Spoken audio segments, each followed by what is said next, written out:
여러분 한 주간 잘 지내셨습니까? 참 아름다운 계절입니다. 우리가 오랫동안 기다리고 또 기다렸던 아름다운 계절이 왔습니다. 그래서 꽃이 사방에 피고 또 초록색들이 이제 가득하게 되었습니다. 여러분들의 삶에도 여러분들의 마음에도 또 하나님께서 은혜를 베풀어 주셔서 새로운 힘과 또 새로운 기쁨이 가득하게 되기를 간절히 축복합니다. 요즘 운전하면서 다니면서 지나다니는 차들을 볼 때 새롭게 발견한 것이 있습니다.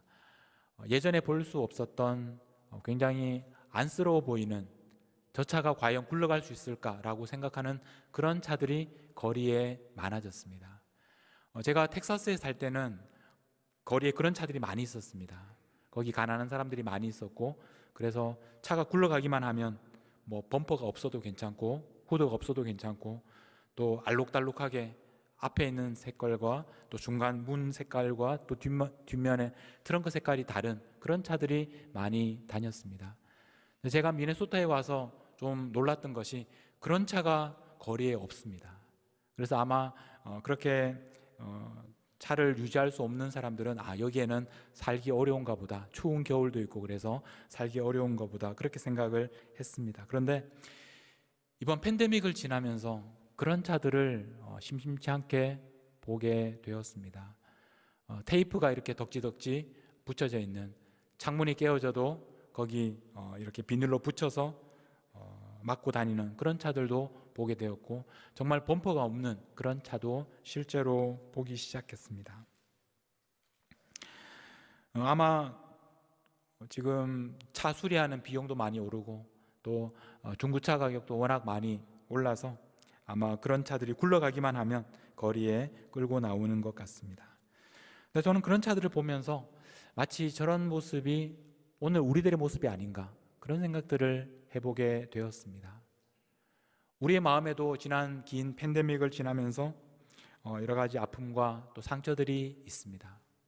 그래서 좀 쉬면서 마음을 추스리고 또 회복하고 또 그것을 치유받았으면 좋겠는데, 당장 여러 가지 할 일들이 있고 하루하루 살아가기에 바쁜 우리들은 그런 아픈 마음을 끌고 또 최선을 다해서 하루하루 안쓰러운 모습으로 달려가고 있습니다.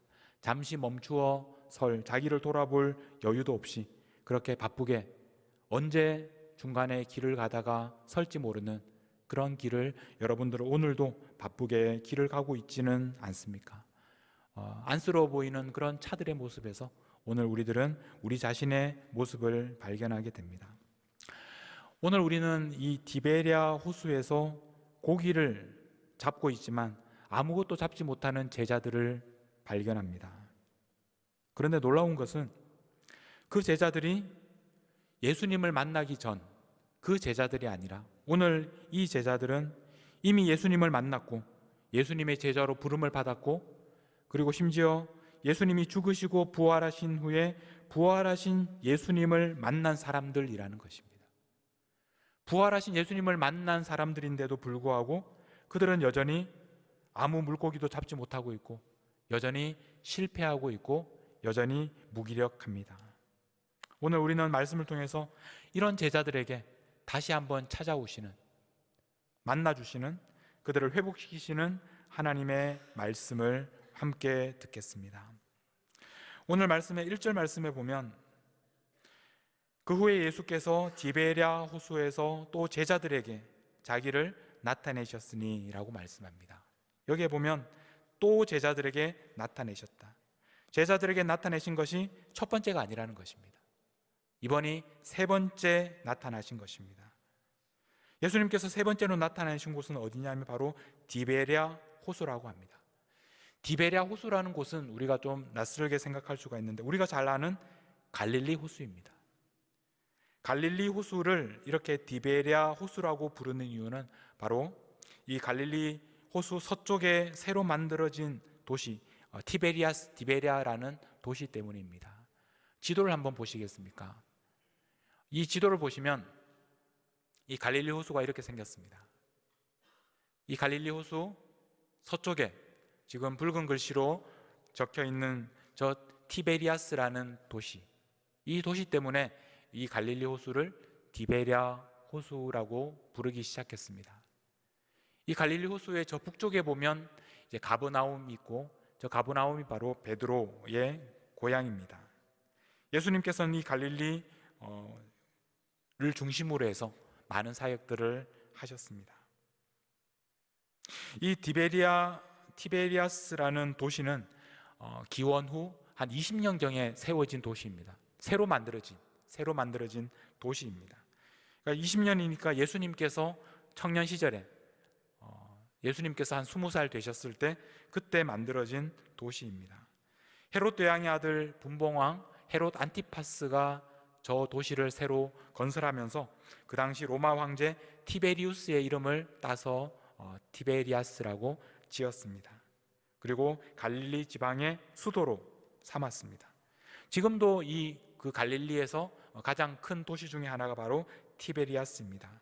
한번 그 다음 사진을 보여주시면 이런 사진을 보시면 티베리아스는 도시가 있고, 그 건너편에 보이는 저 푸른 저 호수가 바로 갈릴리 호수, 그 당시에 디베랴 호수라고 부르는 호수였습니다.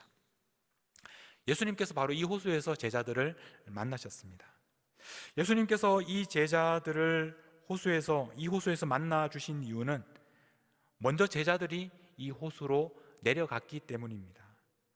오늘 말씀을 예수님께서 세 번째로 제자들에게 나타나신 것이라고 14절 말씀에 보면 그렇게 말씀을 하고 있습니다. 세 번째로 제자들에게 나타나셨다.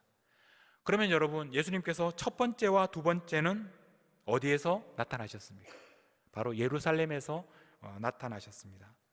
우리가 잘 아는 말씀입니다. 유대인들이 무서워서 문을 닫고 있었는데 그 닫힌 문 안으로 예수님께서 나타나셨습니다.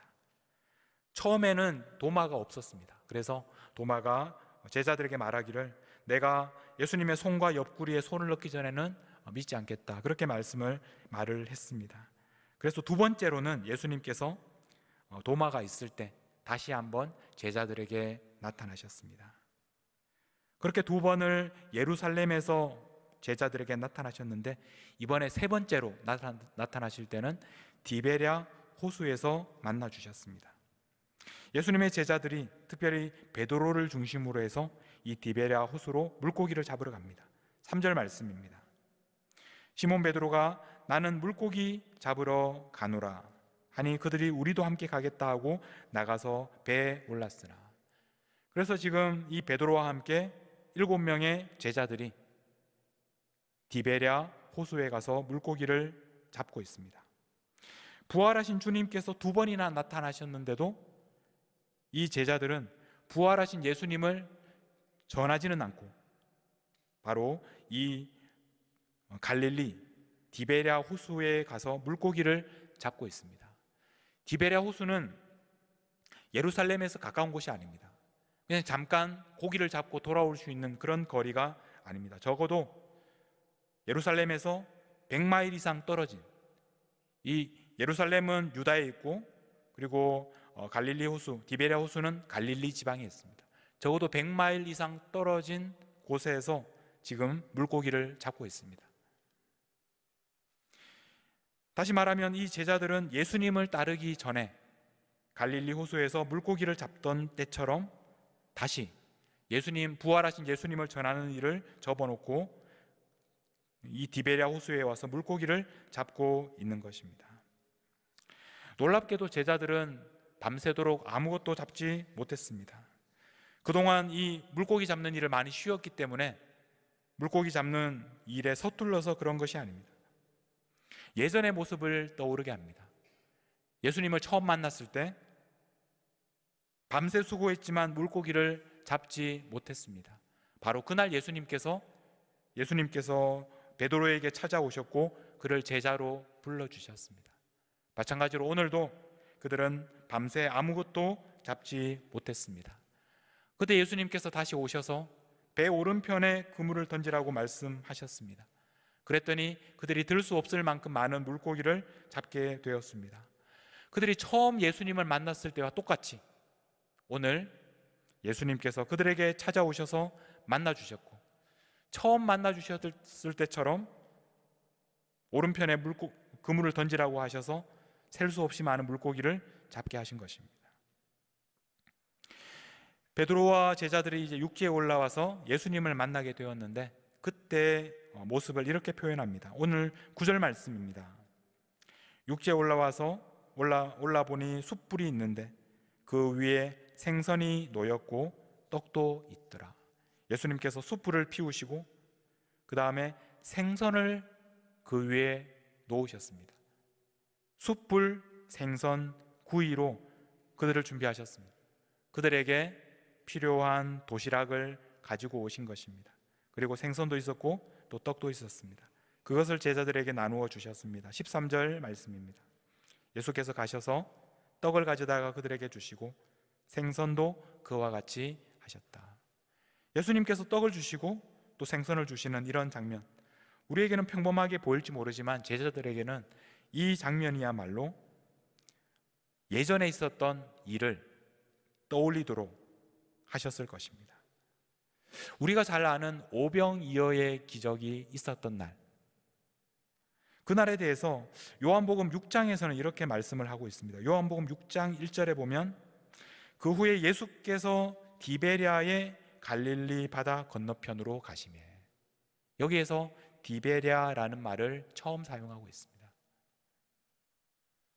요한복음 6장에서 오병이어 5,000명을 먹이셨던 그 사건이 일어난 현장이 바로 디베랴였습니다. 오늘 예수님께서 제자들에게 다시 찾아오신 곳이, 그들을 만나 주신 곳이 바로 디베랴 호숫가입니다. 5,000명을 먹이시는 그 날에도 제자들에게는 아무것도 없었습니다. 6장 9절 말씀에 보면 여기 한 아이가 있어 보리떡 5개와 물고기 2마리를 가지고 있나이다. 보리떡 5개, 물고기 2마리가 있었습니다. 이것을 사람들에게 나누어 주기 시작하셨습니다. 6장 11절 말씀입니다. 예수께서 떡을 가져 축사하신 후에 앉아있는 자들에게 나누어 주시고 물고기도 그렇게 그들의 원대로 주시니라. 떡을 나누어 주시고 물고기를 주셨습니다. 자, 이 말씀과 오늘 13절 말씀을 한번 비교해 보십시오. 13절 말씀, 예수께서 가셔서 떡을 가져다가 그들에게 주시고 생선도 그와 같이 하시니라. 5,000명을 먹이실 때 예수님께서 떡을 주시고 생선을 주셨던 것처럼 오늘 다시 한번 디베랴에서 예수님께서는 그들에게 떡을 주시면서 생선을 주시는 것입니다. 그런데 이 두 사건이 연결되어 있다는 것을 우리가 알 수 있는 또 하나의 근거가 있습니다. 그것은 바로 이 생선이라는 단어 때문입니다. 여러분, 성경에 나오는 이 물고기, 생선이라는 말을 쓸 때 흔히 사용하는 단어가 있습니다. 익투스라는 단어인데 그 다음 슬라이드를 보여주시면요, 아마 이 모양을 많이 보셨을 겁니다. 여러분 차에 이렇게 붙이고 다니시는 분들도 계실 겁니다. 여기에 적혀있는 이 익투스라는 이 그리스어, 바로 물고기란 뜻입니다. 알파벳이 5글자로 되어 있습니다. 그런데 이 익투스라는 단어가 유명한 이유는 바로 이 익투스라는 5개의 그리스어 알파벳이 각각 머리 글자를 따서 익투스가 바로 그리스도인들을 상징하는 것이 되었기 때문입니다. 이 익투스라는 5개의 글자를 보시면 첫 번째 글자는 바로 예수라는 말의 머리 글자입니다. 예수. 그리고 두 번째 글자는 그리스도, 이 X라고 되어 있는 이 크리스토스라는 말입니다. 그 다음에 나오는 세 번째 글자는 하나님이란 말입니다. 네 번째 글자는 아들이라는 말입니다. 마지막으로 5번째 글자는 구원자라는 뜻을 가지고 있는 말의 머리 글자입니다. 그래서 이렇게 5글자를 따서 예수, 그리스도, 하나님의 아들, 구원자 이런 말을 바로 이 익투스라는 말, 물고기라는 말이 상징했기 때문에, 그래서 초대교회 교인들은 다른 말을 하지 않고 물고기 모양만 그리면 내가 그리스도인입니다, 그렇게 다른 사람에게 알릴 수 있었습니다. 자, 그래서 이 물고기라는 말을 사용할 때 쓰는 이 익투스라는 말, 예수님께서 5천 명을 먹이실 때 보리떡 5개와 물고기 2마리로 먹이셨습니다. 이때 사용하는 물고기라는 말을 바로 이 익투스라는 말을 사용해서 적었습니다. 마태복음, 마가복음, 누가복음에 그렇게 나옵니다. 그런데 여러분, 요한복음에서만 이 오병이어의 기적에서 물고기라는 말을 사용할 때 다른 단어를 사용합니다. 그게 바로 옵사리온이라는 단어입니다. 이 옵사리온이라는 이 물고기라는 단어를 요한복음 6장에서 사용합니다. 그런데 또 한 군데 이 단어를 사용하는 곳이 있는데 바로 그 부분이 오늘 우리가 읽은 21장입니다. 과거의 디베랴 호숫가에서 아이가 가져온 물고기가 바로 옵사리온이었습니다. 그것을 예수님께서 나누어 주셨습니다. 이제 오늘 디베랴 호숫가에서 예수님에게 제자들에게 나누어 주시는 물고기가 바로 옵사리온 물고기입니다. 제자들은 오늘 예수님께서 나누어 주시는 이 옵사리온 물고기를 먹으면서 그 옛날 5천 명을 먹이실 때 예수님께서 나누어 주셨던 그 옵사리온을 기억하게 되었을 것입니다. 예수님께서 부활하시고 제자들을 2번이나 만나 주셨습니다. 그런데 예수님께서 그 부활을 전하라고 하셨던 그 말씀을 무시하고 이렇게 다시 디베랴 바다에 와서 물고기를 잡고 있는 제자들, 그러면서도 아무 물고기를 잡지 못하고 무기력하게 살아가고 있는 제자들에게 예수님께서 찾아오셔서 그들을 먹이시기 위해서 물고기 도시락을 준비하셨습니다. 그 물고기가 바로 그 옛날에 5천 명을 먹이실 때 주셨던 바로 그 물고기 옵사리온을 가지고 오늘 이렇게 100마일이나 떨어진 멀고 먼 디베랴 바닷가에 예수님께서 그들을 찾아오신 것입니다. 오늘 이 디베랴 호수에서 물고기를 잡고 있지만 아무것도 잡지 못한 이 제자들의 모습이 오늘 우리들의 모습과 닮아 있습니다. 우리는 부활하신 주님을 만났습니다. 우리는 예수님을 처음 만났을 때 얼마나 기쁘고 얼마나 감격했는지 모릅니다. 우리는 예수님을 위하여 무엇이든지 할 수 있다고 그렇게 생각하고 감격적으로 살았습니다. 그러나 시간이 지나고 그 감격이 사라지고 희미해졌습니다. 우리에게 주신 소명도 잊어버렸습니다. 다른 사람들을 구원하고 다른 사람들을 돌보기는커녕 내 한 몸 추스리는 것도 어렵게 느껴집니다. 아까 처음 말씀드렸던 정말 안쓰러운 모습으로 굴러갈 것 같지 않은 그런 모습으로 가고 있는 그 자동차의 모습처럼 우리들은 하루하루를 위태하게 그렇게 안쓰러운 모습으로 살아가고 있었습니다. 그러나 여러분, 우리는 오늘 말씀을 통해서 예수님께서 그런 우리들에게 다시 한번 찾아오신다는 것을 깨닫습니다. 예수님은 디베랴 호수에 다시 찾아오시는 분이십니다. 예루살렘에서 닫혀있는 문 안으로 들어오실 수 있었던 것처럼 이렇게 100마일 떨어진 디베랴 호숫가에 어느 날 나타나셨던 것처럼 예수님께서는 부활하신 예수님께서는 제자들이 있는 곳이라면 어디라도 어느 날 갑자기 우리들의 삶 속에 찾아오셔서 아무것도 잡지 못하고 있는 우리들을 위하여 도시락을 준비해 오셔서 우리를 배부르게 먹이시는 분이십니다. 예수님께서 우리에게 먹이시는 도시락은 우리들만 배부르게 하는 그런 음식이 아닙니다. 지금 7명의 제자들이 먹고 있지만 예전에는 5천 명이 먹고도 남는 그런 도시락이었습니다.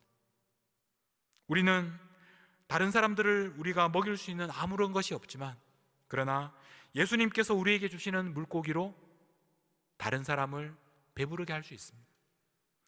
예수님께서 5천 명을 먹이시는 그 기적을 그 옛날 디베랴 호수에서 일어나게 하셨던 것처럼 오늘 우리들의 삶에 예수님께서 찾아오셔서 예수님께서 먹여주시는 그 물고기를 가지고 우리는 오늘 저와 여러분이 살아가는 바로 이곳에서 5천 명을 먹이는, 아니 5만 명을 먹이는 그런 기적이 오늘 이곳에서도, 우리의 삶에서도 일어날 수 있습니다.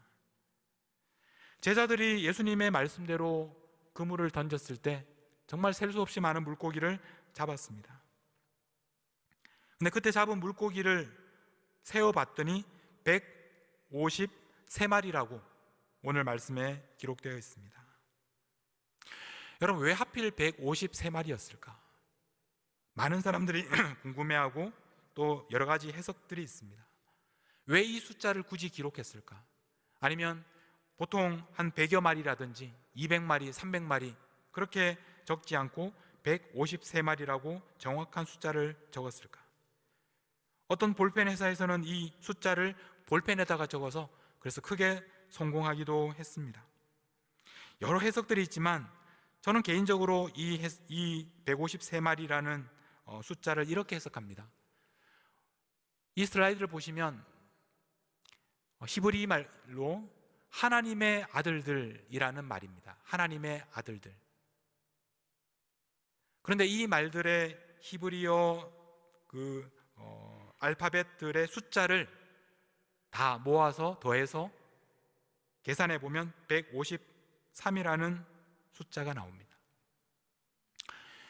예수님께서 처음 베드로를 부르셨을 때 오늘과 마찬가지로 많은 물고기를 잡게 하셨습니다. 그때 예수님께서 베드로에게 주신 사명이 바로 사람을 낚는 어부가 되게 하겠다 라는 말씀이었습니다. 오늘 이 153마리의 물고기를 잡게 하심으로써 다시 한번 예수님께서는 베드로에게 주셨던 그날의 사명을 기억하게 하시는 것입니다. 이제 베드로를 통해서 수많은 하나님의 자녀들을 찾아서 구원하는 일을 위하여 하나님께서는 베드로를 다시 한번 부르고 계시는 것입니다.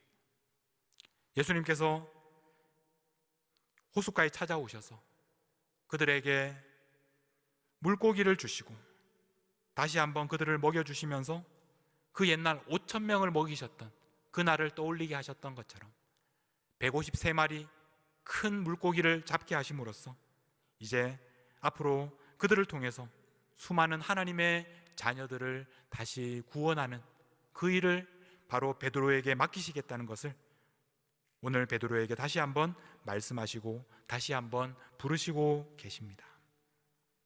이제 말씀을 마무리하겠습니다. 여러분, 예수님은 지금 어디에 계십니까? 부활하신 예수님은 지금 어디에 계십니까? 예수님은 바로 오늘 이 자리에, 우리가 있는 자리에, 우리의 삶의 자리로 찾아오시는 분이십니다. 비록 우리의 모습이 고장난 차처럼 테이프가 더덕더덕 붙어있고 색깔이 다르고 볼품없고 안쓰러운 모습으로 언제 설지 모르는 그런 모습으로 달려가는 그런 우리들이지만 예수님께서 오늘 우리들에게 찾아오셔서 그 옛날 5,000명을 먹이실 때 먹이셨던 그 주셨던 물고기를 오늘 우리에게도 주시는 것입니다. 그 물고기를 우리가 먹고 힘을 얻고 그리고 그 물고기는 우리만 살리는 것이 아니라 5,000명, 5만 명 앞으로 예수님을 알게 되는 수많은 하나님의 자녀들을 살리는 바로 주님께서 우리에게 주시는 생명의 양식이 됩니다. 우리를 통해서 주님은 수많은 하나님의 자녀들을 살리실 것입니다. 5,000명을 먹이는 그 기적이 그 옛날 갈릴리 호숫가에서만 일어나는 것이 아니라 오늘 우리들의 삶에 있어서도 계속해서 그런 기적이 일어나게 될 것입니다. 오늘 우리에게 다시 한번 찾아오셔서 우리를 먹이시는 예수님을 만나실 수 있기를 바랍니다. 그리고 여러분들을 통해서 수많은 사람들을 구원하시는 그 예수님의 부르심에 응답하시는 우리 모든 성도님들이 되시기를 주님의 이름으로 축복합니다. 오늘 여러분들과 함께 찬양하고 싶은 곡은 굉장히 오래된 곡입니다. 나의 등 뒤에서. 이 찬양은 최용덕이라는 찬양 사역자가 아주 오래전에 제가 어릴 때 지었던 곡입니다. 이분의 간정을 들은 적이 있는데 이분이 아주 극심한 그런 고난 가운데 정말 자기에게 닥친 일을 이해할 수 없을 때 하나님 정말 살아계십니까?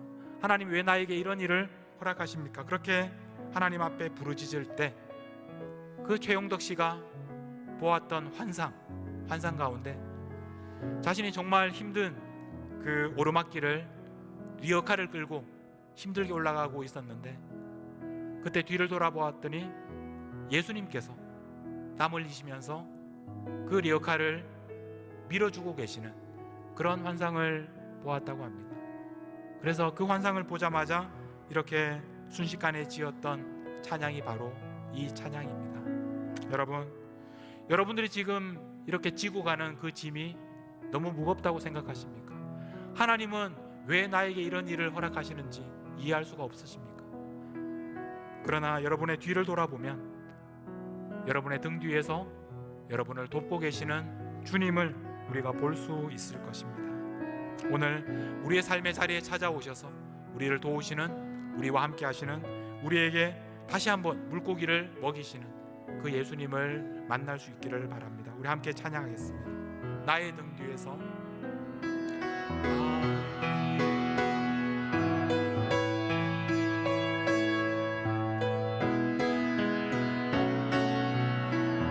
나의 등 뒤에서 나의 등 뒤에서 나를 도우시는 주 나의 인생길에서 지치고 고나요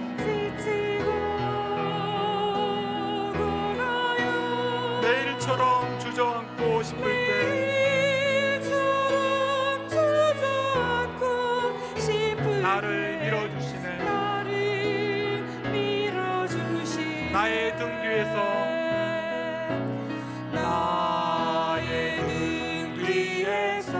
나를 도우시는 주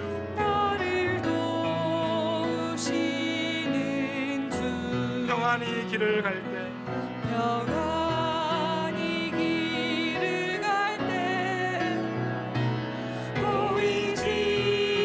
보이지 않아도 지치고 고나여 넘어질 때면 다가와 손 내미시네 일어나 걸으라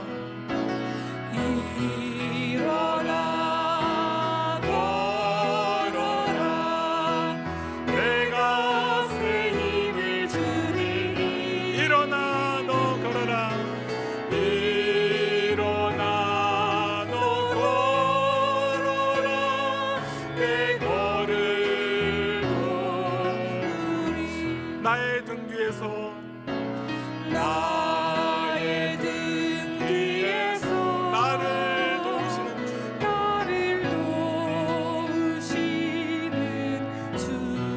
때때로 뒤돌아보면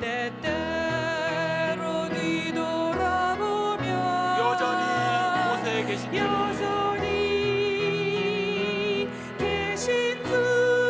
잔잔한 미소로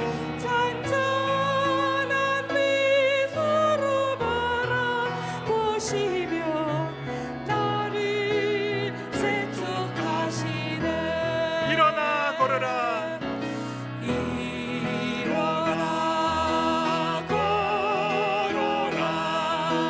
내가 새 힘을 주리니 일어나 너 걸어라 일어나 너 걸어라 내 걸을 도 우리 다시 한번 일어나 걸어라 찬양하겠습니다. 일어나 걸어라 내가 새 힘을 주리니 일어나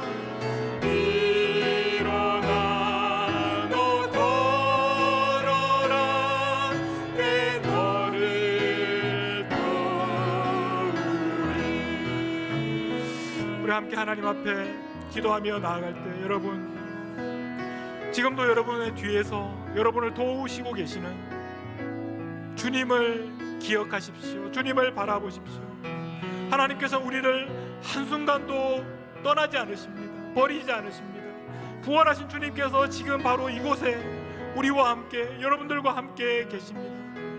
바로 디베랴 호숫가에서 여러분들을 만나주시는 그 주님을 다시 만나고, 주님께서 우리에게 다시 새롭게 말씀하여 주시는 소명을 기억하는 이 시간이 되기를 바랍니다. 우리 함께 기도하며 나아가겠습니다. 기도하겠습니다.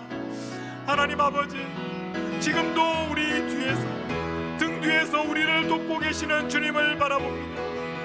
우리를 떠나지 아니하시고 우리를 버리지 아니하시고 우리를 도우시는 하나님, 우리를 도우시는 주님, 우리와 동행하시는 주님, 부활하시고 지금도 우리와 함께 하시는 주님을 바라봅니다. 주님, 우리가 이 시간 주님을 만나기를 사모합니다. 우리에게 오셔서 우리를 만나주시고 우리에게 말씀하여 주시고 우리의 손을 붙잡아 주시고 우리를 일으켜 주시옵소서. 우리를 다시 한번 힘을 얻게 하여 주시고 우리에게 주시는 물고기를 먹고 마시고 다시 한번 힘을 얻어서 우리에게 맡겨주신 사명을 향하여 달려나가기를 원합니다. 하나님, 너무나 아프고 고통스러운 시간을 살아가는 성도들을 하나님께서 불쌍히 여겨주시고 지금도 우리와 함께 하시는 것을 알게 하여 주시옵소서. 디베랴 호숫가에서 지금도 우리에게 찾아오시고 우리를 만나주시고 우리의 손을 잡아 일으켜주시는 주님을 만나는 이 시간이 되게 하여 주옵소서. 우리에게 찾아오셔서 우리를 만나주셔서 감사합니다. 우리를 만나주셔서 감사합니다.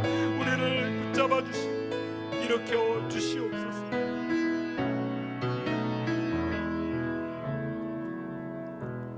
하나님 아버지, 오늘도 우리와 함께 하시고 우리에게 찾아오시고 우리의 손을 붙잡아 주셔서 우리를 다시 살려주셔서 감사합니다.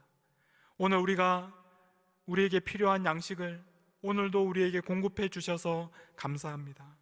오직 예수 그리스도 당신만이 우리의 영원한 생명입니다. 우리의 양식입니다. 우리를 살리는 하나님의 능력입니다. 십자가를 바라보며 주님께서 우리를 위하여 흘리신 피를 우리가 기억하며 이 시간 주님 앞에 나아갑니다. 우리를 만나주시고 우리에게 말씀하여 주시고 우리의 손을 붙잡아 주시고 우리를 다시 한번 주님께서 우리에게 주신 사명을 향하여 달려가는 하나님의 자녀들이 되게 하여 주옵소서. 주님이 주시는 물고기를 다시 먹고 힘을 얻어서 이제 이 물고기가 우리들만을 위한 것이 아니라 5,000명을 먹이는 하나님의 능력인 것을 기억하게 하여 주셔서 믿음으로 그물을 던져 사람들을 구원하는 소명의 삶을 살게 하여 주시옵소서. 지금도 고장나고 안쓰러운 모습으로 언제 설지 모르는 그런 시간들을 보내고 있는 하나님의 자녀들을 불쌍히 여겨 주시옵소서. 다시 주님께로 돌아오게 하시고 주님을 만나게 하시고 회복되게 하시고 그래서 다시 한번 힘있게 주님께로 달려갈 수 있는 우리 모든 성도들을 되도록 인도하여 주시옵소서. 오늘도 나의 등 뒤에서 도우시는 우리 주님 예수님의 이름으로 기도하옵나이다. 아멘.